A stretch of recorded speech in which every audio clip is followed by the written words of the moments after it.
I can take you over there if you want to go over there. Did they figure out what caused that fire? I think that one was another vehicle that was back there, four-wheeler, and got stuck. It seems to be the trend back there of, yeah, I mean, and there's, if they want to go back there and four-wheel it, that's, by all means, it's great. Just, know your limits and don't get off the road or get off the pass. And,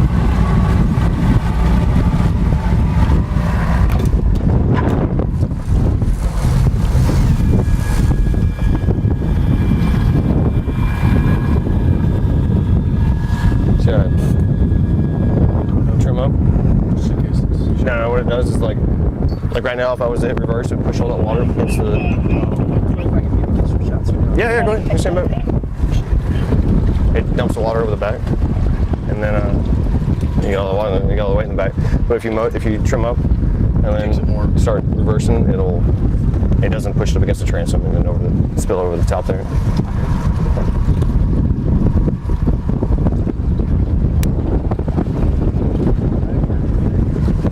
Yeah, and then burn all the way across. I didn't burn all the way. Yeah, I did. Burn over the back to the other side of it.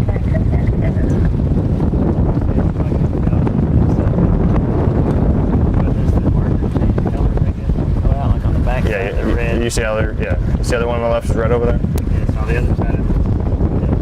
That's where the red was.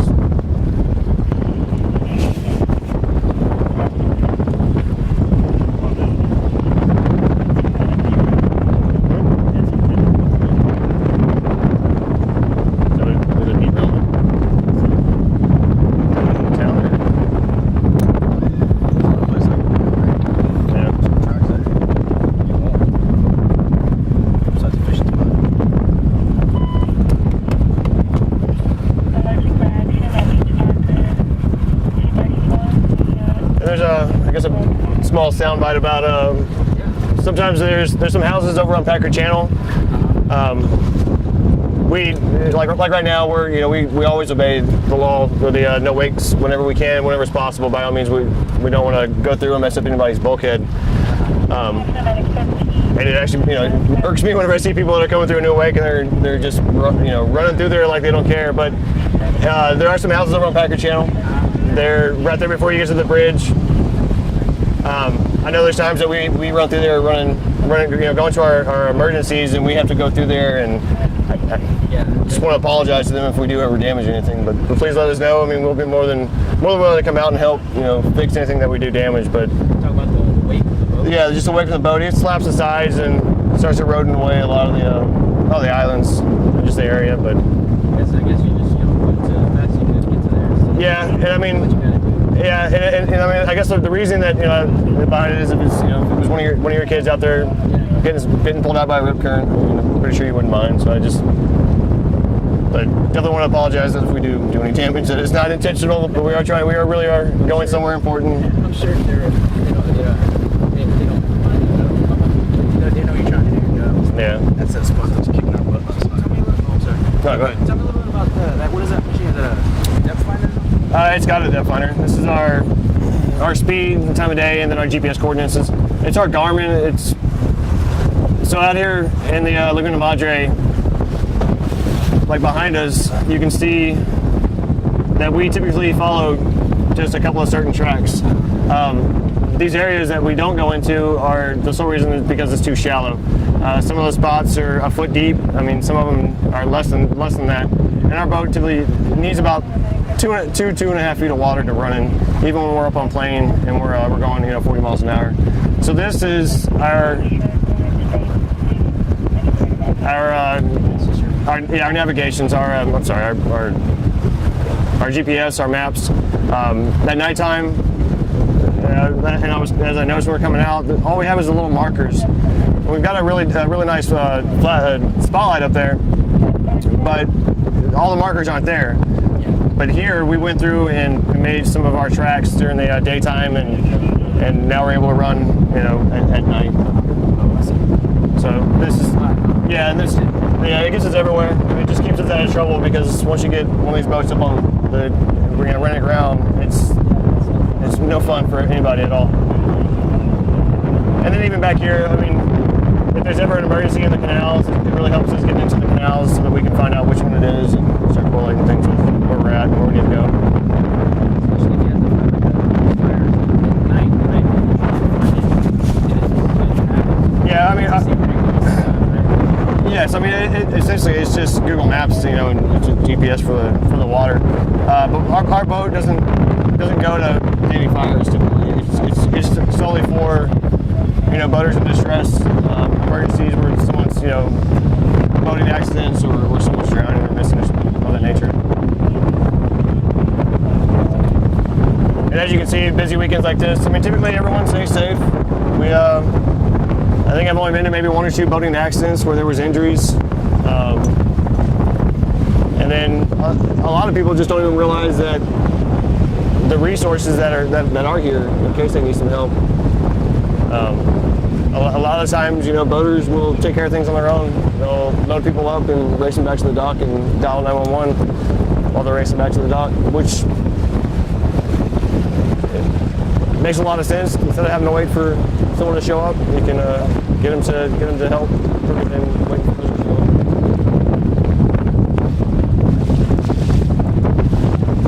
How many type of boats do you have that's your tip to help people? How many do you have? We have this one, which is our offshore boat, and then we have a small John boat that if we need to get up into really shallow areas that we can use to it's a little probably 14-foot John boat that we use with a little small Johnson on the back of it that we use to get up into shallower areas or smaller areas. It's definitely not the quickest boat, but it's definitely able to get up in some of the areas that this big boat can't get into. What was it when it flooded out there? 3 years ago when it flooded at Saratoga Greenwood. Yeah. We used it. We used it for the streets. We were able to get into the streets. And That's the same time that dude that car just went away. That came in perfect because we just launched that right off the bridge. yeah.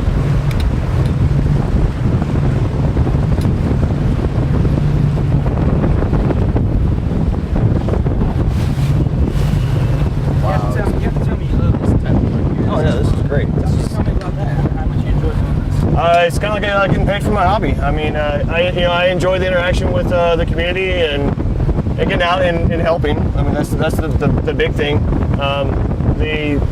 The lifestyle inside the firehouse is more my style. I mean, it's, you know, we've got great friends. Everybody knows each other. We all know everything about each other. I mean, it's nice little brotherhood, I guess. And then where else can you go out and go for a boat ride like this and be able to have the opportunity to help somebody if they need it or just enjoy it. You know, I'm definitely one that loves my job. I'm not somebody that just goes to work. I've got a great career that it's exciting, at the same time fun and rewarding. Tell me about the lifestyle and the firehouse. Talk a little bit about that. How is it? I guess you call it brotherhood. Is that what it was? Yeah, they. So I mean, we some places do different types of shifts. Some places do like a 24-hour on, a 48-hour off.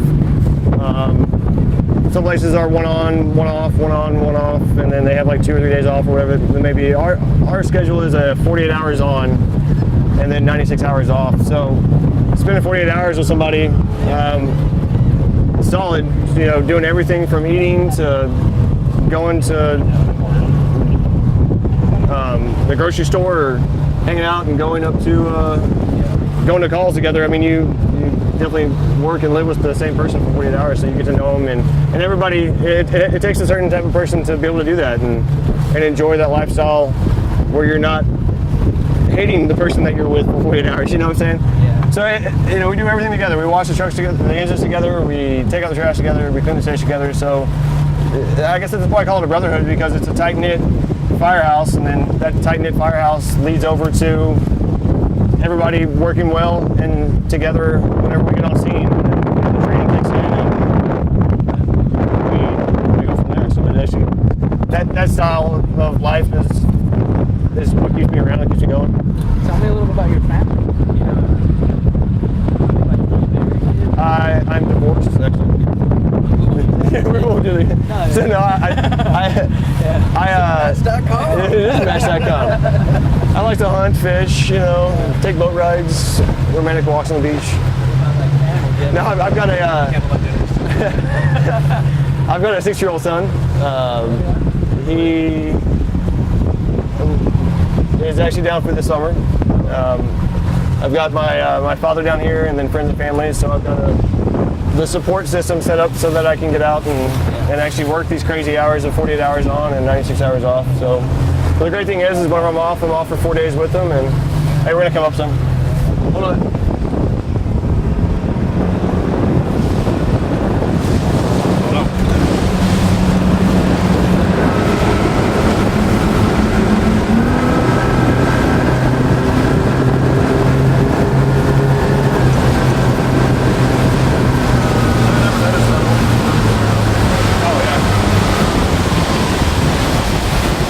Back there on top of the.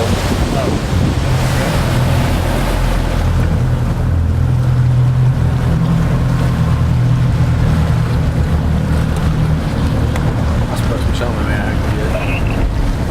Oh, that's right. His roommate's got a button now. I'm in this wakeboard now. Keep waiting till we put a setup on this. So this is the canal life that everyone loves. We were just up in the ski basin. That's where everybody goes. It's a no wake zone. Everybody gets up there and is able to enjoy their boats, enjoy their toys. Everyone is typically really safe back there. I mean, you would think being in that shallow area or tight area that we would have more people running into each other, but I figure if you're able to get your boat back there, then you have some boating sense and you're able to stay safe. Tell me, how did your son feel about you being a fireman and all that? I bet he looks up to you, huh? Yeah. See that? Tell me about that. Along with when he was born, I was already in the Army, and I was already having a lifestyle of work late hours, and grew up. He was born with me wearing a uniform, and then going into getting out of when I left the Army and started becoming a fireman and a fireman EMT. I was also doing my LVN. I'm also an LVN, so he was intrigued with all the pictures and the skeletons and all the whole medical side. I think I've got him hooked on the medical side. I'm hoping for him to be a doctor, because that's what I'm grooming him for. But why not a fireman? I mean, that's a choice he wants to go down. I mean, the fireman role is it's real selective. I mean, it's not some people have dreams of being a fireman and they're not able to get into it just because it's very selective. And if he wants to be a doctor and wants to be a fireman, I'm all for it. That's his dreams, and I can't send them for him, but I can definitely influence him. So with me being working in the fire service, I would say he definitely misses me while I'm not home, just because of the long hours. But he always enjoys seeing Dad in a uniform. He's always intrigued with the badges and the patches and everything that goes along with it. So, and he's always pointing out the ambulance and fire engines, and so it gives us something to talk about. Definitely gives us something to talk about. He enjoys it. Appreciate all the questions, man. I'm not like interrogating you or anything. It's a good. No, not Americans. But Texas. Where? I get that.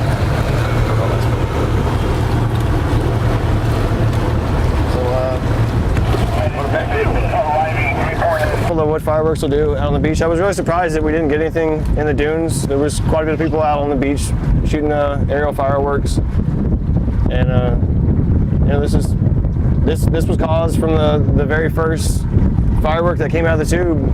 The little first part of it, just floated over from probably 500 yards.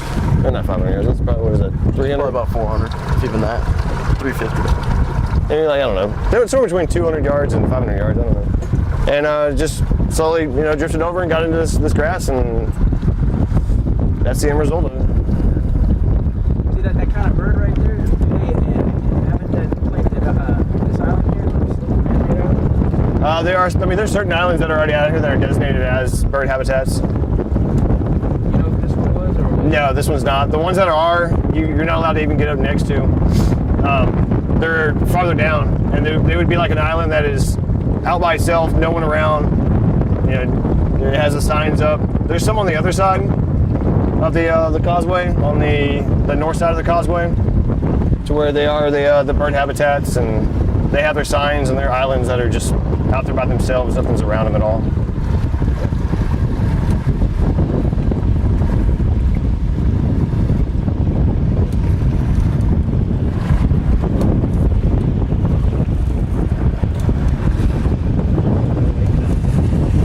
Hey, hold on for a second.